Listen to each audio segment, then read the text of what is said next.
Hey everybody, it's Kay and it is Friday Reads.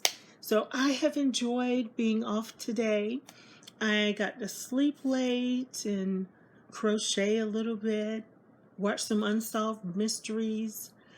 Well, you know what though? The show is good, but not as good as it was with Robert Stack. He used to scare me so bad that I used to watch the syndicated reruns every day at 11 o'clock a.m. And then I'd find myself walking around my house making sure my doors and windows were locked because I was scared. Y'all remember that voice and that cold stare that he had? Used to just to freak me out, but I love the show. So it's good to see that it's revamped.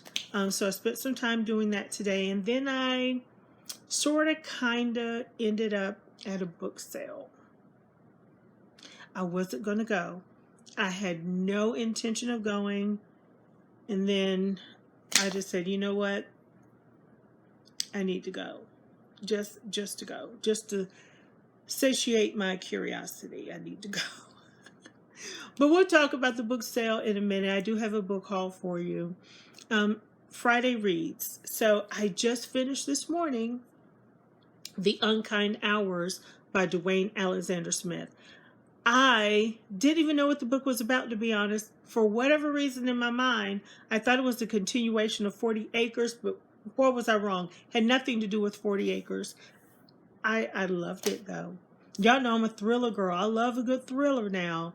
And I really want to get back to reading my thrillers, because that's all I used to read all the time. But, wow, what a story. So in The Unkind Hours, we meet Stephen and Nicole, happily married with a beautiful 5-year-old daughter named Luna. And Stephen is a former baseball player. Now they own their own business, and the business is booming. Everything is going well in their lives until Stephen takes their daughter to a birthday party because Nicole's unable to attend. And something very tragic happens to their daughter. I won't say because I'm not giving any spoilers. But after it happens, the couple finds themselves in a very low place. And then out of the blue, a stranger contacts Stephen with information on what happened to their daughter. And Stephen will not rest, cannot rest, until he finds out the truth.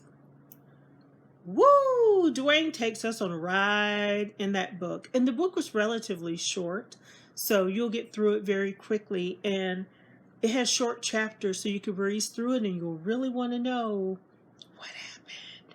What happened? Yeah, the ending, I was like, but it was good. It was a good book.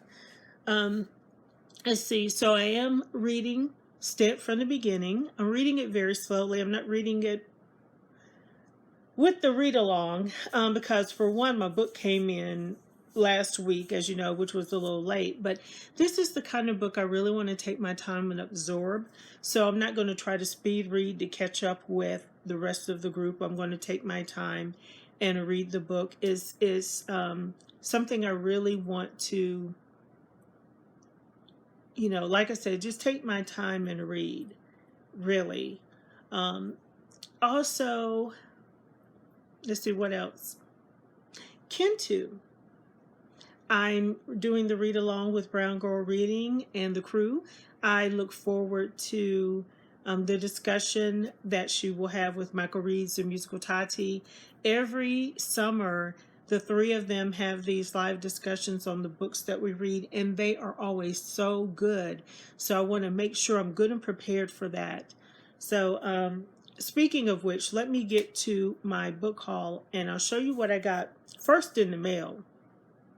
Honey, U.S. Post Office, UPS, FedEx, and Amazon have been up and down this street. Not just for me. I mean, but they've been up and down this street, honey. So let me open my first package. Yeah, I said first. I really don't have the budget for all of this, but I think well, let me take that back. Let me just say this. I think the issue with all the online shopping is because we're home in quarantine. Because when we were out and able to go out in the world, I didn't order online like this, you know? I didn't. I hardly ever ordered anything to be delivered to the house. So I thought I'd be saving a lot more money. But if I add up all the purchases I've made since quarantine, I don't know. Okay, so here's the first purchase. So here's my copy of Kintu. Finally got it. I wish I would have gotten the one, you know, with that beautiful black man on the cover.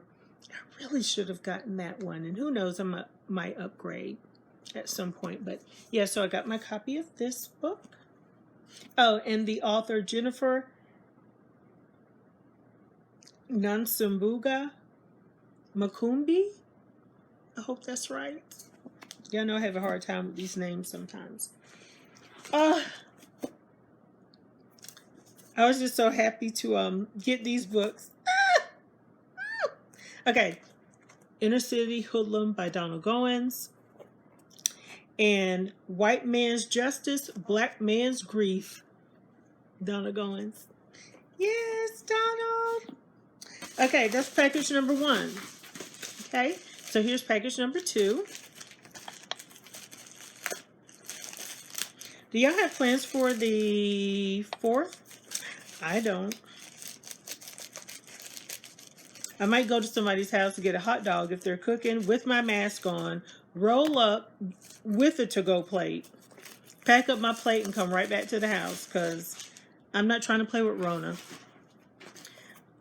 Crime Partners, Donald Goins.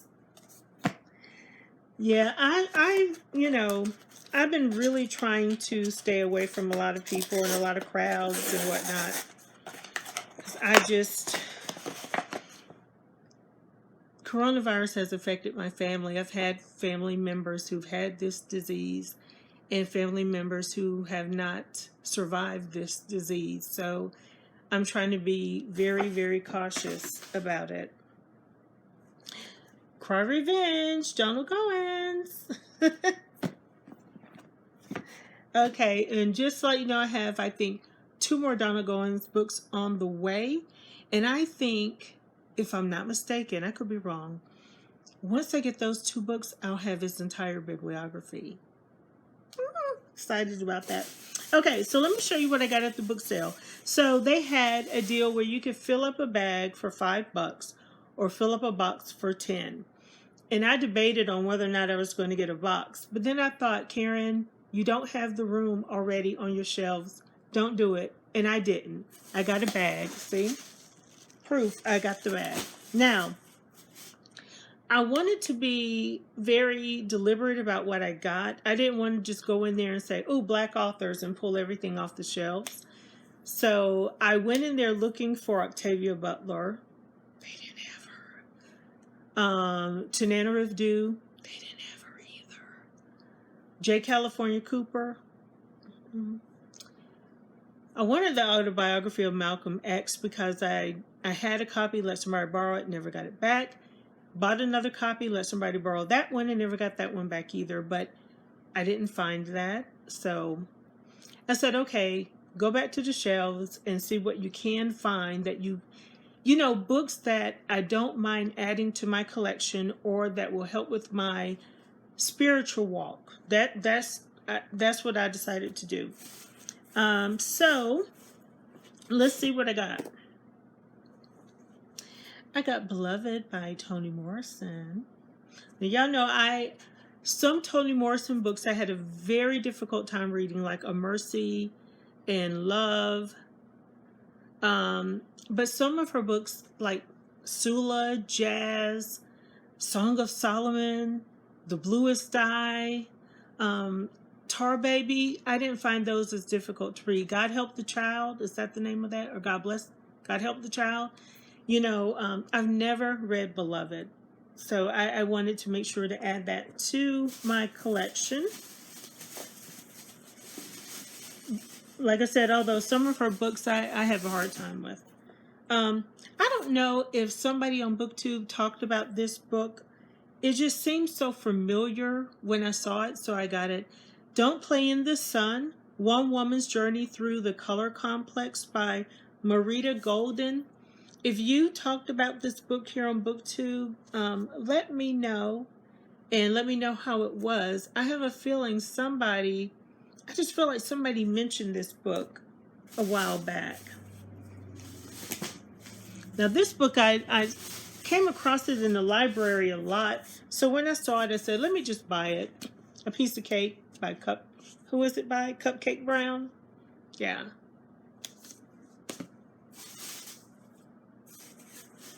I'm getting there. I know this is a long video. Sorry. And I don't normally do videos this long, but okay. Tar Baby. When we had our read along, I got my copy from the library, so now I have my own. And then I saw this one, A Raisin in the Sun by Lorraine Hansberry.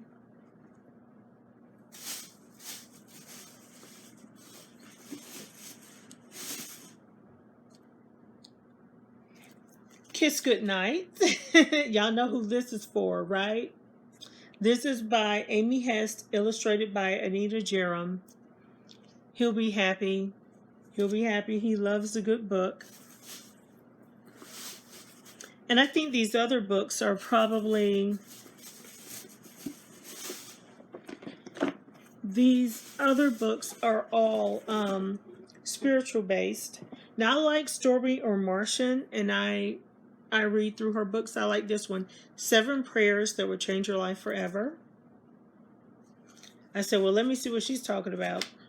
This was a gift book to somebody. To my new friend, I hope you enjoy this prayer book. Love, Angie. So this was from Stephanie to Angie. So Stephanie, thank you for this book, dear. This next book is The Power of a Praying Wife. Listen, I ain't nobody's wife yet. The Power of a Praying Life, Finding the Freedom, Wholeness, and True Success God Has for You. Again, this is by Stormy. David by Charles Swindoll. I have his book Jesus, and I read his book Esther. I haven't read all of the Jesus book yet, though, but I wanted this book on King David, and look how David looks in this picture. He looks like he could be my cousin. What does this hardcover look like? Oh, okay. Well, thank you, Charles Swindoll and Illustrators. Okay. I kind of like the, I like that hardcover. You know, they just got David peeking through. I'm almost done, y'all. I'm sorry. I got this Women in the Bible workbook. It's like a study guide workbook. Believing in God by Beth Moore. I really like Beth Moore. What I really like about Beth Moore is the fact that she defied, I won't use the term defied. She stood her ground to say that leadership in this country is not right and not godly, and she does not support him. So that made me like her even more. So anyway, that is my Friday Reads, my book haul. Hope you enjoyed this video. Sorry for being so long-winded. Are y'all reading this weekend, or are you hanging out with family, friends? Are you know, what are y'all doing? I plan to be right up in here. Have a good one, everybody. Keep reading. Be safe. Wear your mask. Wash your hands. And I just touched my face. Bye-bye.